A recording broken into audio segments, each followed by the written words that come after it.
Hello, this is Matt on the Moon Lambo channel, and there's lots to talk about in this video, and I'm going to start with this. 32 million XRP kicked between BitHum wallets as XRP price surges 11%, and that is a new piece from crypto media outlet You Today. But before going any further here, if you would please ever so delicately tap that like button, but don't get all smashy with it. That would be rather inappropriate and unnecessary. Just a delicate little love tap to the like button will do. It helps with the YouTube algorithm, and as a result, helps the Moon Lambo channel. Don't cost nothing. Damn it, help me out. And also, if you haven't done so, please consider subscribing to the Moon Lambo channel, which, as a matter of science, is the best channel on all of YouTube. And now you know. Alright, the Whale Alert Twitter bot has brought to the public attention another staggering XRP transaction made inside a cryptocurrency exchange, BitHum. And here you can see, here's the tweet in question, 32 million XRP, worth, I'll round it, 8.9 million United States dollars, transferred to BitHum from BitHum to an unknown wallet. There we go. Words are hard for Moon Lambo today. All right, 32 million, and again, that's the transaction was made as Ripple's XRP surged over 11% in price. Now, the price surge coincided with news reports about Ripple's partner MoneyGram partnering with International Money Express Intermex, a remittance giant working in Mexico and the Caribbean. At the time of writing, the third largest coin is trading at 27.87 cents, taking another step towards the 30-cent level. Many investors in the community have been looking forward to XRP regaining this psychological level, hoping that afterwards the price will surge. And I did report on that the other day. There's another article. I think I had. Where did I have it? Yeah, here we go. And it's also from You Today. Or maybe I thought I had it. Maybe I don't have it. Oh, I'm sorry. That was it. Yeah. XRP price pumps 11% as Ripple Inc.'s partnership with major remittance company. I covered this yesterday, so I don't want to get into it. But for those that missed it, this is actually notable news. Intermex, a remittance company, which is pretty damn large as it turns out, announced yesterday in a press release that they're part of RippleNet and that they will be utilizing on-demand liquidity, meaning XRP as a bridge currency, in probably multiple corridors, but specifically Latin America is where they're going to be focusing, at least to start here. So very cool stuff here, because again, this is real world utility we're talking about here. And if you want to talk about a reason for any cryptocurrency to have long-term viability in terms of value and price, how about real world adoption? So XRP's got that. To me, that's a little more than nothing. It's definitely something here. Let me scroll a little bit further here back in this other piece now. Ripple Foundation transfers 20 million XRP. Another Twitter account similar to Whale Alert, but watching only transactions on the XRP ledger, has detected 2 transactions of 10 million XRP each made by Ripple Foundation a few hours ago. And there you can see they are on the screen, 10 million XRP, and then another one for 10 million XRP. Ripple Foundation is a charity affiliated with Ripple and its co-founder Chris Larsen. In November last year, a Messari report came out stating that the foundation is possibly being used by Ripple as a tax shelter. And I loved debunking that report. That was fun. Maybe some of you caught that video I put out. It's he was basically, and I hate it when people do this, when they cite taking advantage of the... that's not even the right way to word it. I want to word it the opposite of what how he was trying to frame it. Making sure that you don't overpay the government in form of taxes, that's a good thing. And so there, I don't like the term tax loophole, this or that. If it's something within the existing tax code that is allowed and you take advantage of it, how the hell is that bad? You'd have to be stupid to be like, no, I'm not going to take advantage of this, which is afforded to me. I'd like to pay the government even more money than they require of me. No, I wouldn't do that. If anything, if I wanted to light more money on fire, I wouldn't do that. I just donate it to a charity.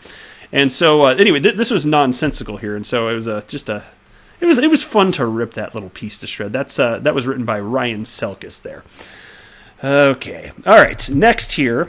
This is a tweet from Chance of a Lifetime, who tagged me along with a few others in the XRP community. And so shout out to you, Chance of a Lifetime. He is at XRP Chance. And he wrote this. Anybody else notice how XRP and XLM have moved together?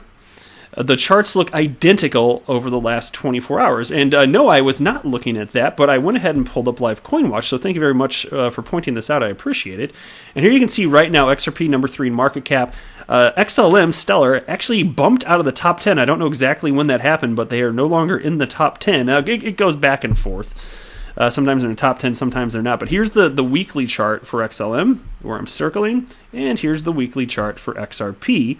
And I must admit, they look very samey, more so than any of the other weekly charts here, which is kind of fascinating.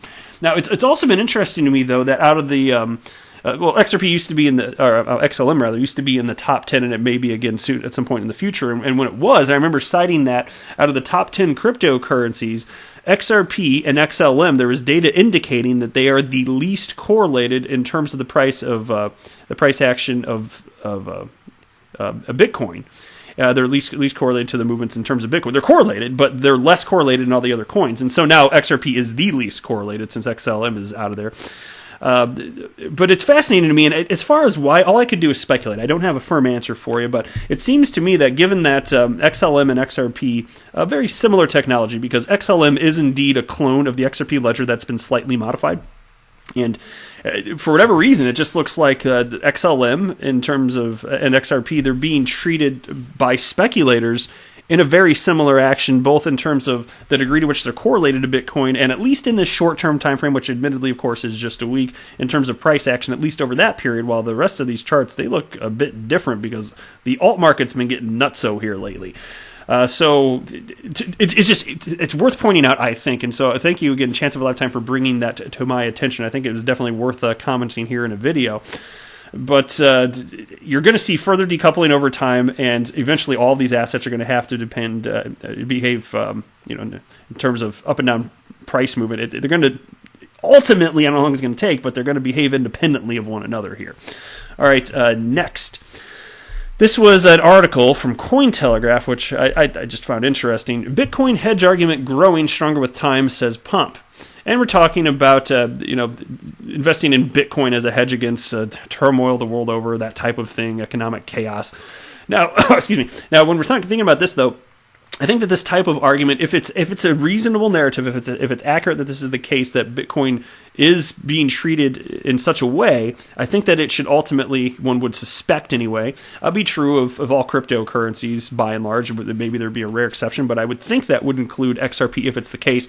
But I will state before even covering this piece, I have been looking into this recently. I've been watching videos on this, a couple actually, and I'm not convinced that there's enough data out there to prove what Pomp is talking about here, but it's an interesting conversation nonetheless, so I wanted to highlight it.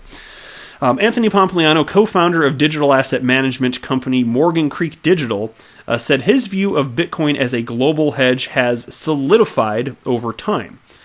I think it's always been part of the conversation, Pompliano told Cointelegraph in a January 30th interview, on his notion of Bitcoin as a traditional market hedge over the years. The expert expressed a growing assurance in this concept of Bitcoin as a global hedge as supporting evidence continues to present itself.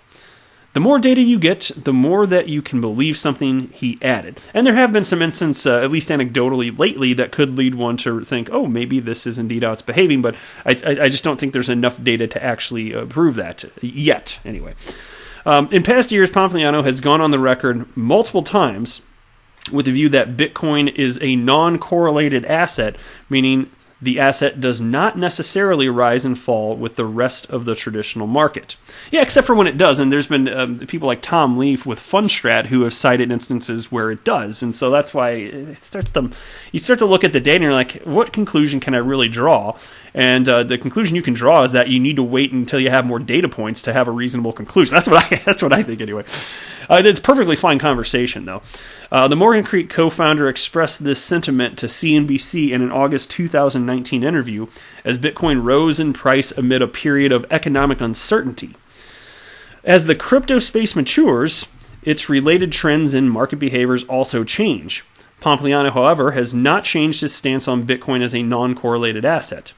I don't think that my opinion has changed at all, Pompliano said, adding, quote, "The most important part of Bitcoin when it comes to the global hedge is the fact that it's a non-correlated asset, meaning that as stocks go up or down, Bitcoin doesn't have correlation to that." Maybe not always. And again, I'm not saying that big picture he'll be proven right or wrong. I'm saying that I don't know, and I think it's just weird to have a firm opinion on that right now.